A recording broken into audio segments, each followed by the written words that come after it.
everyone. Welcome back to the Watch Insider. My name is Brian, and thanks for logging on. I'm joined tonight by Tim Masso, and we've got a great show for you tonight. So we've got a mixture of watches from the vault, as well as a couple of discussion topics, which we would love to hear everybody's opinion on.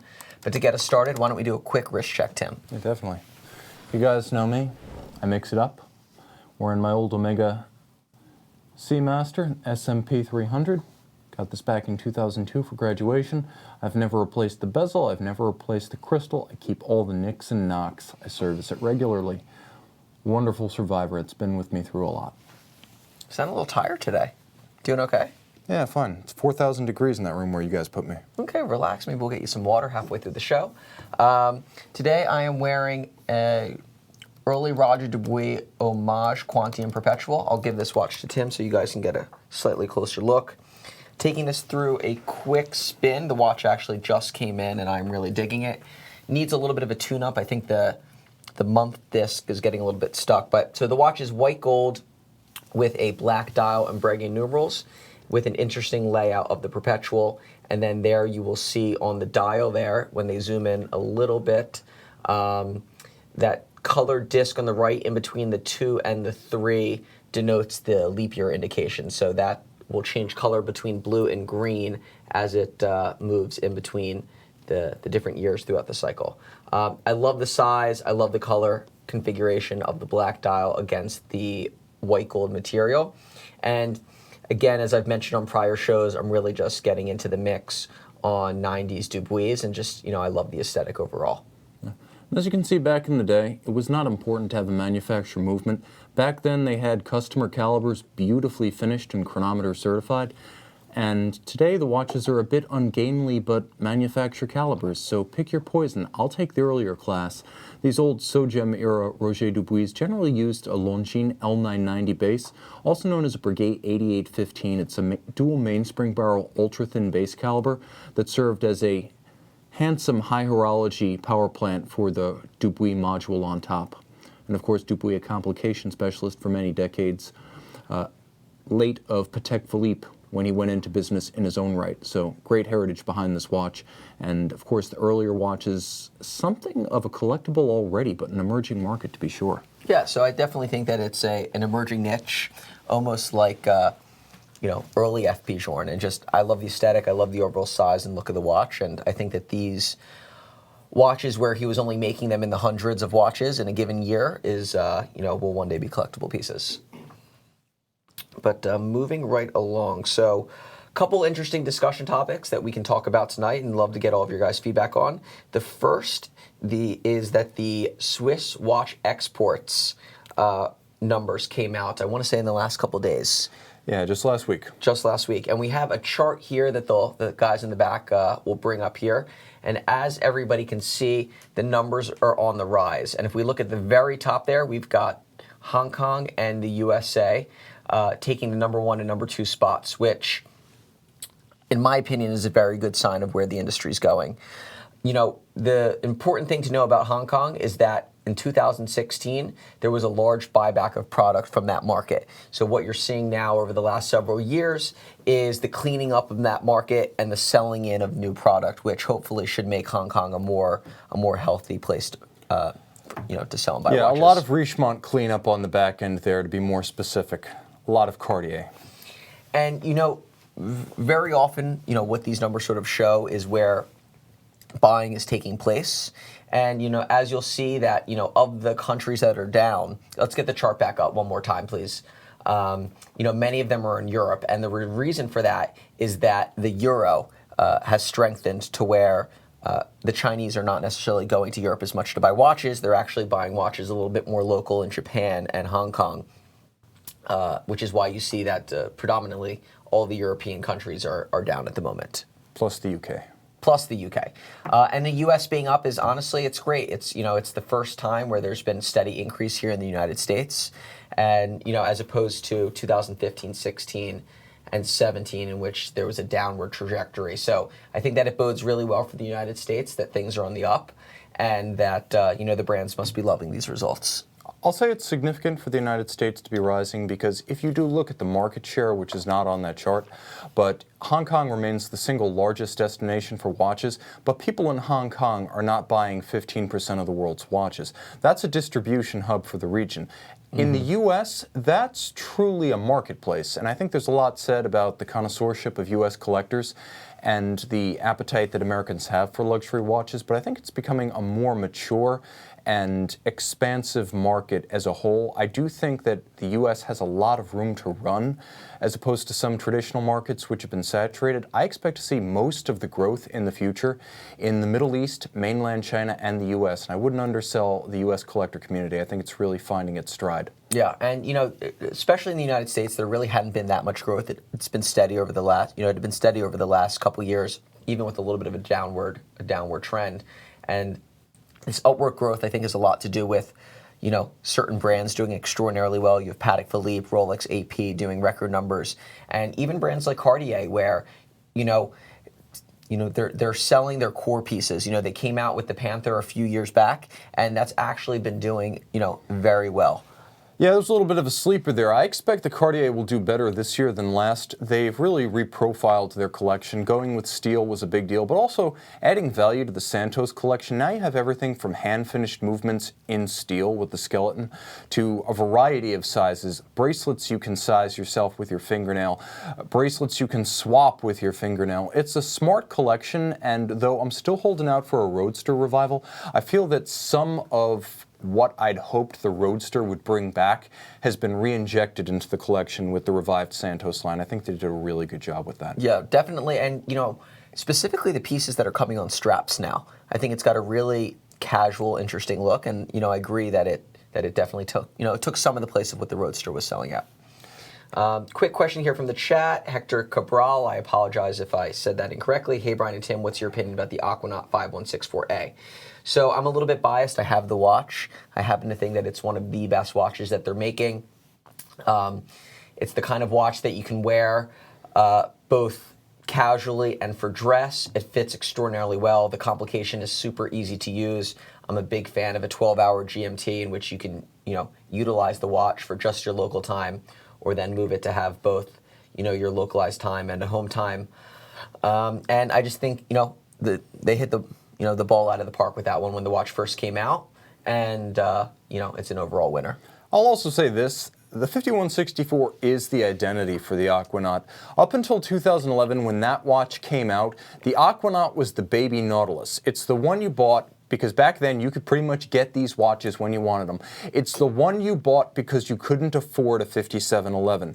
After the 5164, the Aquanaut was a thing, and that includes the 5167. It lifted all boats. The 5164, the dual time, at the time, a complication you couldn't get in the Nautilus, helped to reshape the way people looked at the Aquanaut as a more stripped down, raffish, younger man's Nautilus, rather than the watch you buy to settle because you don't have Nautilus money. I think it really helped to lift the entire line. Mm-hmm. No, and I definitely agree. And I think that, the watch is even now just starting to really find its stride. It had been, but I think that, since the sort of explosion of Nautilus, Aquanaut's really come that much more on the map, and, and buyers are really turning towards those pieces and realizing just how great they are. I'll also say this about the Aquanaut as a line. In general, if you want a nice investable steel Patek Philippe, go back to 1997, buy one of the first 1,000 pieces. That's an investable watch. People will want that down the line, the same way they want 3700s today. Get ahead of the curve. That's my advice to you. That or a steel salmon Neptune. And as far as trying to answer the question about justifying the premium over retail, as we've talked about on prior episodes, which you can definitely go back and see, at this stage of the game, I think that retails really don't matter as much. It really just comes down to supply and demand. And, of course, if you're able to pick up the watch at the retail price, that is great. And, they are available out there, if you wait for the watch.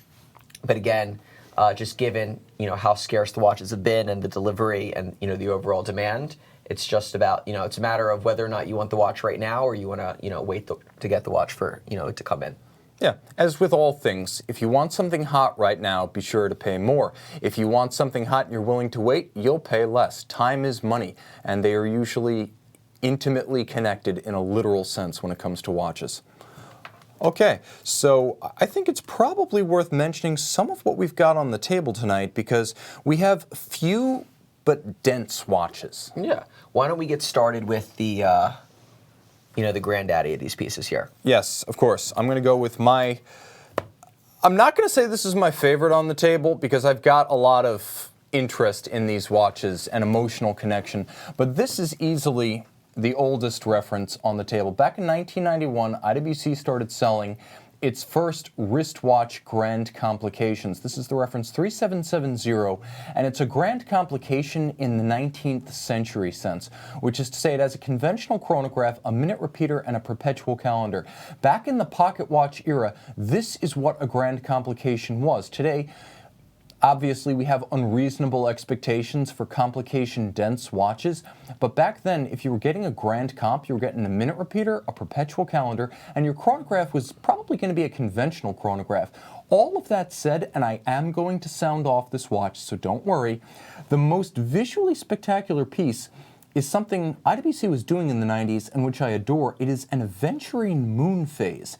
This is gorgeous. Now, the dial is a wonderful, lustrous white, but it's this moon phase that makes the watch. And attention to detail on a watch that is big, bold, a little bit brash, but possessed of beautiful, small nods to the connoisseur is the best of all possible worlds. Now, this one is exceptional because it is both platinum and one of 50 made for the 1995 model year. IWC makes dating and counting easy. So what's inside? Well, it's the tried and true Valshoe 7750.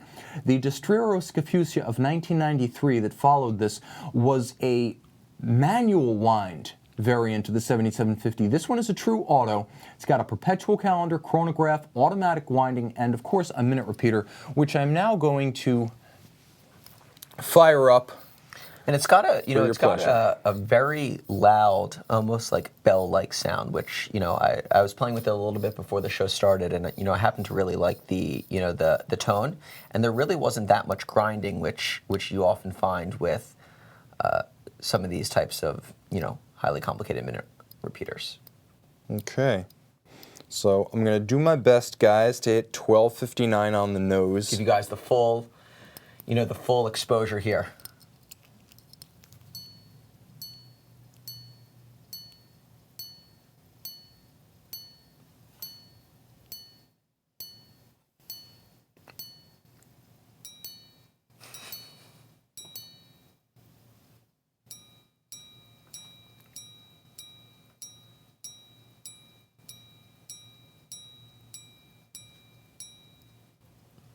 All right, that's as good as I can get, guys. Yeah, that was a long moment of silence there.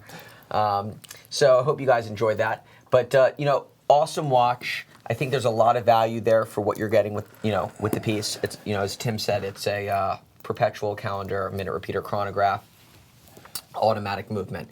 It was a limited edition of, is it 50 or 60 pieces? 50 pieces. 50 pieces. The model itself was made from about 1991 to 2010. It had a phenomenally long run before it was replaced by the 3774. So this is a timepiece that had an important place in the IWC catalog for parts of 3 decades, and there's a reason for that. This truly was the flagship of Schaffhausen, and there's a lot of manufacturer watchmaking at IWC these days. Building the complications into this watch helped to teach IWC how to do complications on an industrial scale. And a lot of the complications you see in the IWC catalog today can trace their genealogy to this seminal reference from 91. Of course, this a 50-unit piece from 95, but the reference is from 91. And you'll see, despite being about 43 millimeters in diameter, it wears easily. I mean, this is not overwhelming. It's a thick hamburger of a movement, to be sure, but you're going to love the feel of the platinum on your wrist, and it looks the business. This is a versatile watch. Is it a watch nerd piece? Yes. Does it require a budget? Absolutely. But I think that once you've got it, you can wear it almost anywhere with anything. Lovely piece. So a couple questions coming in from the chat that we're going to try and hit before the next watch. From Paul B. Brian, how important is the U.S. market for Vacheron and AP? I know we're number one for Patek. What about the other two? So the U.S. is naturally going to be one of the top markets for any particular brand. I'd say the top markets are probably going to be the United States, China, and then you've got the bulk of Europe there, and looking at Europe as a whole. So for those brands, I think that the United States is going to be particularly important, especially given the percentage of sports watches that makes up those brands, given that sports watches tend to perform the best here in the United States. As a matter of point, AP has traditionally done very little business in China, which is why it really has legs to grow and increase if it wants to. And I think that's why you're seeing a true lack of product in that the appetite for those watches in different parts of the world where there hasn't been as much distribution is currently expanding quickly. And a lot of the trends, I think, start here in the United States and the watches that people are looking for. And I think that a lot of the influence of what's popular and what's not tends to start here and grow outwardly. So, which is why I think you see a lot of brands like an AP start doing well in other parts of the world in which there isn't as much distribution. As far as a Vacheron is concerned, I would say that the bulk of their business is going to be not as focused on overseas and more on some of the more dress watches, and I think that they tend to be more diversified in other parts of the world, particularly China. So I would say that as far between those two brands, I think that the United States is probably much more important to an AP than it is to a Vacheron. There are a handful of brands that are uniquely beloved in East Asia. Historically, Rado was one of them. Today, I often ask why persist with Baume & Mercier at Richemont, and the answer is always China. So I also know that Omega, though not necessarily with the same models, is absolutely huge in mainland China. And the Constellation, the Griffin Claw Constellation, the Manhattan design since '82, Western buyers never took to that, but it is huge. It is a franchise in and of itself in East Asia. So sometimes it's brand specific, the stuff that's not bigger in the US than in China, and sometimes it's actually model specific, and it can get very specific on that basis. So the Connie, big in China, but we tend to prefer dive watches and Speedmasters here in the United States. Alrighty, next question. David Brian, what is the best technique for cleaning a dress watch? Dive watches can be submerged in water, ? So it really depends on the dress watch. I think that first you got to look at, is this a more modern era dress piece or a vintage watch? And really look at the overall water resistancy of the watch, because even a dress watch, it should be water resistant and you should be able to give it a quick little scrub. Generally, I recommend, again, you can leave the strap on or take it off. Submerge a toothbrush in warm water, use a tiny little bit of soap, give the watch a good scrub. Not too much water, but just enough to clean where you want to clean, and then you can use a cloth to wipe it off. If you're not looking for as sort of deep a wash, you could use almost like a glasses cloth just to give it a good scrub. I would say you're always going to be starting from a position of strength if you use moisture, but not water. Whenever you're dealing with a dress watch, you're dealing with something that has very minimal water resistance to begin with. Never use actual visible fluid. Just use moist cloths. I like to do detail work with a polishing cloth. I'll take a toothpick, and then that toothpick, I'll go to my sink where I've got stainless steel, I'll grind down the tip of the toothpick, leaving me with just enough of a point to insert into a polishing cloth for detail work. And I know that even if I poke through, because it's a wood blunted tip, it's not going to scratch. So I use that for my detail work. Typically take the strap off, work between the lugs using that point tool, and then use a moist cloth for the rest of the watch. Finish up with something that's either silk or a light cotton. I think cotton balls are your friend here. You can get a lot of mileage out of hygiene gear using cotton balls and Q-tips from your bathroom. Both work well. I would include the toothpick and the polishing cloth. Again, just avoid anything that is visibly water. Wet is okay, water is not. So we're going to put together a little Tim Masso watch cleaning kit here full of toothpicks and cotton balls and send them to you guys in the next raffle. So tune in. And that's going to be assembled by me, approved by Mike Michaels. Alrighty, let's get started on the next watch. Edward Ledden will do a quick chat about the 5370P as soon as this watch is finished. That's a nice watch, Edward. Yeah. So here we have a beast of a watch. This is a Lange and Sohne Richard Lange Pour La Marie Tourbillon. So this is actually the first of its kind that we've had pre-owned, ever. So what's so amazing about this watch? You've got a 41.9 millimeter watch, so it's got a great size to it. Platinum, sorry, is it white gold or platinum? White gold. So it's a white gold case, silver dial, fusee chain with a very cool dial complication that Tim here will present to you. And I am sure that he's going to go into far more specifics of this watch than I just have, and then we can talk a little bit more about the market of this watch after he's done. I was just going to say it's damn cool. No, I kid. Pour le mérite, if you're a Lange connoisseur, you know what it means. If you're not, it always means not a tourbillon, not a complication, but the presence of a fusee and chain. This is one of two constant force devices used by Lange. The other is the remontoir in the Zeitwerk. Here you can see that there's a fusee and there's a barrel, and there's a chain made of 636 individual parts connecting the two. Now they're both shaped effectively like the gears of a bicycle, and the conical fusee and chain profile allows the chain to pull a bigger and bigger circumference to reduce the amount of physical effort and increase the torque as the mainspring barrel runs down. The gear ratio effectively changes, as on a bike, so as you have less force in the mainspring barrel, the fusee imparts greater mechanical advantage by acting as a conical ramp. And eventually you'll wind up with all of the chain on one or the other as you wind and discharge the movement. It takes a ton of power, and there's not much space in the movement, so it has a 36-hour power reserve. Now this is the caliber L072, which means work started in 2007 per the Lange nomenclature. You'll note it is beautifully open in a way that many Lange calibers are not. You can see clean through the movement.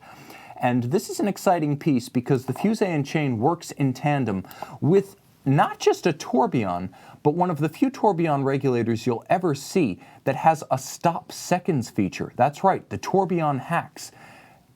Get our focus back. Now what really sets this watch apart is that there's a level of dynamism that you would not expect in a fusee watch. They tend to be intellectually appealing and fun to wind as you watch the chain, but you don't expect... Boom, there it is. Exactly. How awesome is that? If you can That's a cool little quirk for Lange. That is awesome because it gives you full view of the tourbillon, except when you need the remainder of the dial. And it disappears just as quickly. It's a switchblade for your wrist. Lange, I love you. Yeah, so this is an absolutely awesome watch, and not just for the overall look of the piece, but for what's inside. And again, I think that this is a prime example of a watch that it just came in. It will be going up on the website. But if you're looking to get into a highly complicated Lange at a Lange as opposed to Lange, gotta work it's on like that. Deutsche Bank. It's like, just think of that. Yeah. It's Deutsche Bank. It's Lange. That you can get it at a much more reasonable price. I'll also say this. You get a lot of precious metal when you buy a Lange. Silver dial base and a gold case. And I'll also add this. A Lange movement is an absolute gem. It's worth the price of admission by itself. Someday, the watch collector collective will pass its IQ test, and these watches will be worth more money. Until then, the party is on. Buy pre-owned. Enjoy. Alrighty. So we'll do a quick talk about the 5370p, Edward Ledden. I know that you had asked about it actually last show as well. So for those that don't know, and we actually don't even have a picture of it up, or I think even one available, the 5370p is a split-second chronograph that Patek Philippe came out in 2015.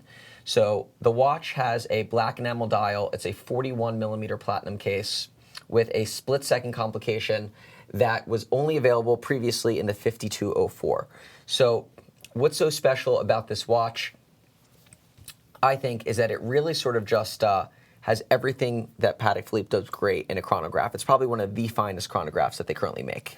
I would say the best thing about it is that it does not translate in pictures. If you see it in person, you're going to get the full benefit of the black enamel dial. Remember, you can go out and buy a 5016 with a black dial, and it's going to be lacquer. You can buy a 5078 with a black dial, and it's going to be lacquer. Just buying a hugely expensive real estate priced Patek doesn't get you a black enamel dial. So the 5370p has that going for it. And again, it does not translate in photos. The next thing you need to remember is that the contouring of the case and the bezel on this watch is where the sex appeal comes in. Intellectually, you love the retro pump mechanism, and it's wonderful, glorious, and good. It's the case. Yeah. It has a scalloped, profiled, engraved case band that most photos online don't even show, and it doesn't translate because it's something that has a three-dimensional scalloped depth to it. You have to see it in person. Now, we have one of these watches in a sealed pouch, and it is killing me because I can't do a video of a watch in a pouch. I refuse. Someday, someone will buy that watch, break the seal, and sell it back to us, and then I can do a video. So, and it has a concave bezel, which I think is particularly interesting. The lugs flow in using, horizontal graining. So I think that, as Tim mentioned, the overall finishing of the case itself, which sometimes can go, unnoticed, is particularly awesome. And the watch is a very wearable size at 41 millimeters. While some pundits might have wanted the watch to have been a little bit smaller, you do have some other ultra-thin split-second chronos that they do make in the 5950 and so on and so forth, which are going to be much more expensive. But I think that the watch has come out and has probably been lauded as one of the finest watches that they've made in quite a long time. At a price point of $250,000, it is obviously quite expensive, but it is an application watch. It is exceedingly rare. It has all those check boxes of complications that you would want. Breguet black enamel dial, and overall, I think that once that watch is discontinued in this configuration, I'm sure again they may very well make this watch in different configurations and different metals or dial schemes. I still think that this original configuration will go down as one of the best that they do. And it's a black dial with the tech. I mean, it's a sporty watch. Realistically, you can wear that thing anywhere. You don't need to get wet. That's an awesome watch, and it flies under the radar. You're never going to be wearing that thing and have some guy walk up to you uninvited in a cafe and just ask, "Is that a real Rolex?" So that might be the best thing about it. You've got high horology and anonymity. And again, it's not a wrist check watch. You either know what it is or you don't. There's no middle ground. Alrighty. So why don't we do, we'll do this piece right here. Okay. This is a favorite of Brian's. So Brian, I'm going to let you narrate. This is a piece that I think you can treat with justice perhaps better than I. I highly doubt that, but I'm going to butcher the name. So it's Louis Moinet. Did I say that right? Louis Monet. Okay, perfect. So small brand, they produce roughly 500 watches per year. This was a watch that they came out with, I believe, in 2017. So it's called the Metropolis, and it's actually an entry-level price point for the brand. And I want to say that it comes in at between $12,900 and $13,900.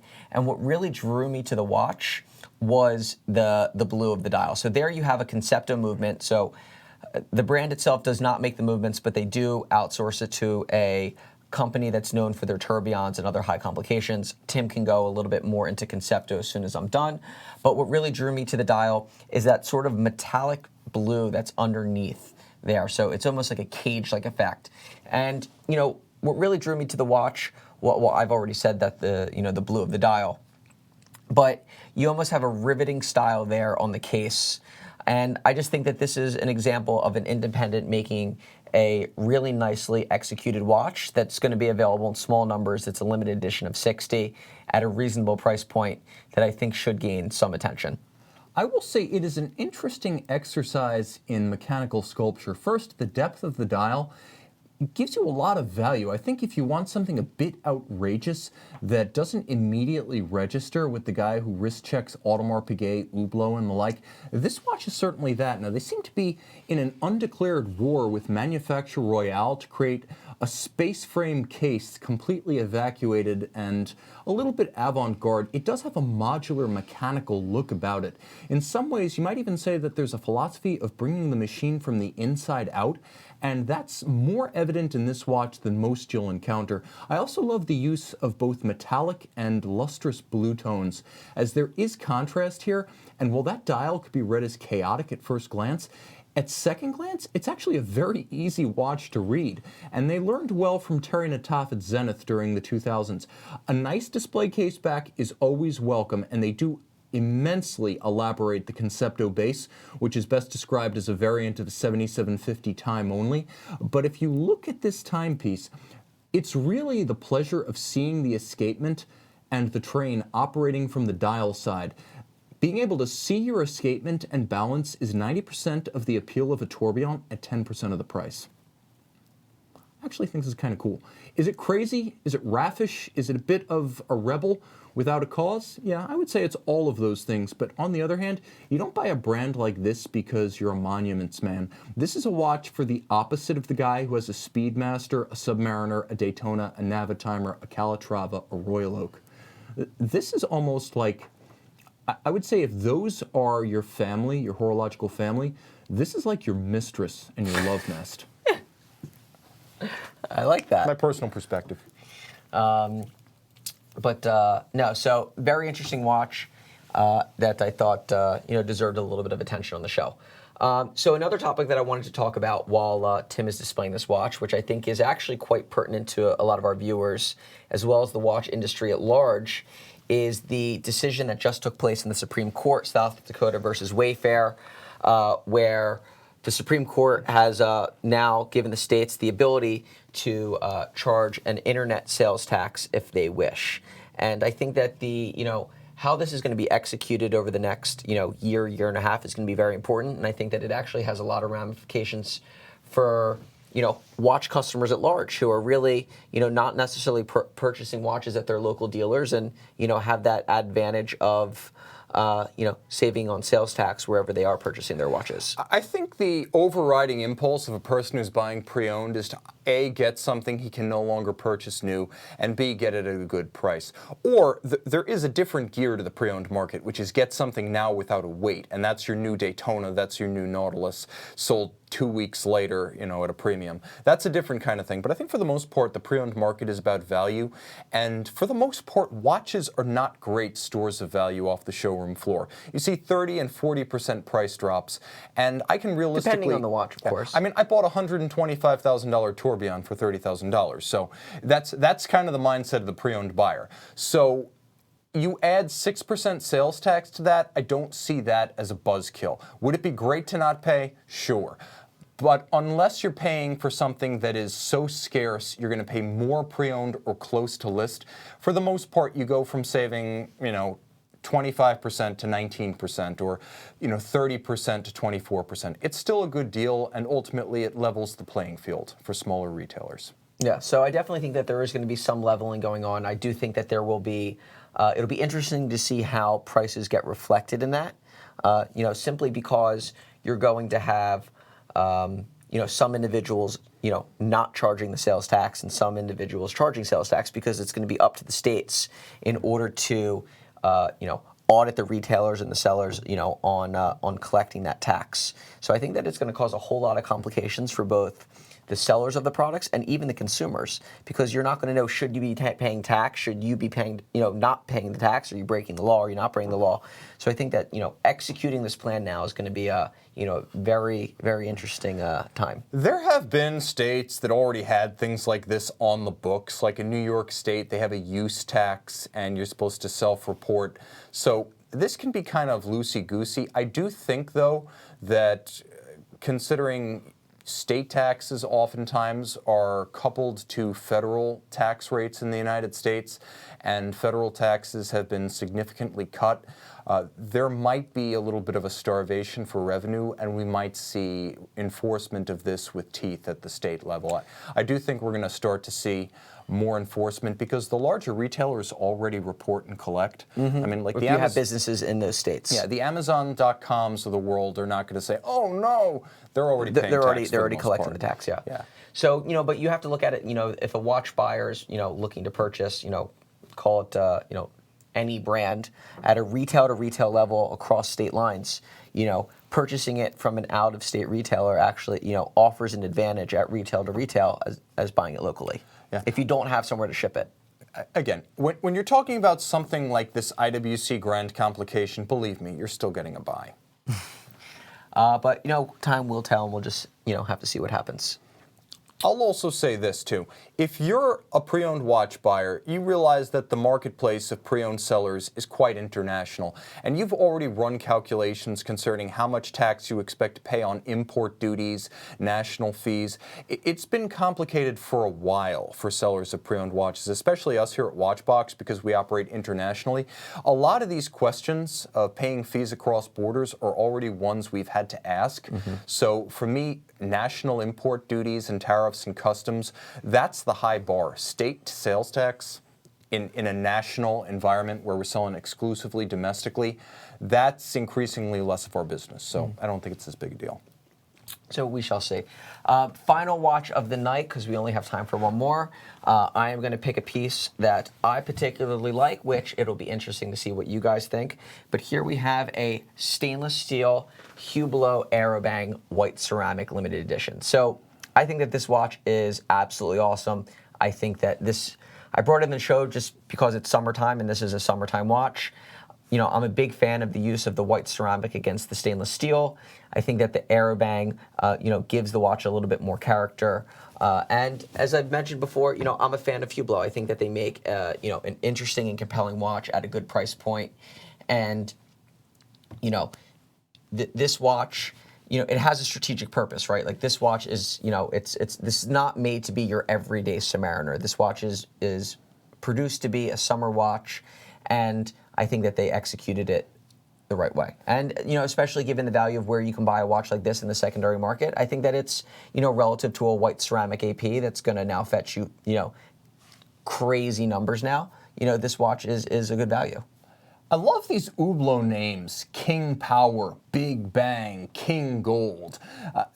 Of course, this one being the Aerobang. I feel like they just need to come out with a watch called like the Bomb Blast Emperor Awesome Dominus Rex or something like that. Feels like an Hublot watch name that could actually happen. But I'll say this is a fun watch. This is basically the highest form of the fashion watch, and I have to say that you get a Swiss movement thrown in for good measure, but nobody's wearing this watch to express his connoisseurship of horology. On the other hand, it's also fair to say that every luxury watch is a vanity item, and we may as well just buy what's fun to us. But if a watch has an edda movement, are you wearing that for the connoisseurship of watchmaking? I don't think so. I think if you're looking at this case back and you're thinking, oh, that's beautiful, then you need to educate yourself. But if you're looking at this watch and you're like, you know what, I understand it on its own terms. It's big, it's fun, it's a bit silly, it's not in earnest, it doesn't take itself too seriously. That's fun. That's what fun's all about. And there's really no difference, I hate to say it, between this and this. In the scheme of life, neither one is essential. And in the scheme of life, each one is a vanity article. If it doesn't make you happy, it doesn't matter how fine it is. If this makes you happy, then on that basis alone, as long as you realize that this isn't finished or executed like this, buy this on its own terms, understand it on its own terms, and you know what? That's totally legit. That's another type of watch enthusiasm that I don't personally espouse, but I absolutely embrace because, again, the guy's just having fun with his watch. If you don't enjoy it, why bother? Yeah, so, again, I think that they do make, I'm of a differing opinion. While yes, there's a fashion element to it, and mostly in the collaborations, I also saw a IWC Prada watch the other day, which I thought was very interesting. But, a lot of It wasn't this one. It was not this one. But, no, they're making a lot of their, their movements in-house now. And, again, I think that Hublot's here to stay, and, they do extraordinarily well relative to a lot of the other brands. So, spoiler alert or teaser. This Versus this week. You guys know Versus from Watchbox Reviews. It's our comparison feature each weekend. We do it on Sundays. Subscribe to Watchbox Reviews if you're not. It's going to be AP Royal Oak Offshore versus Hublot Big Bang. Brace yourself. Comment thread? Put on your fire suit because comments are enabled. So that's all that we have for tonight.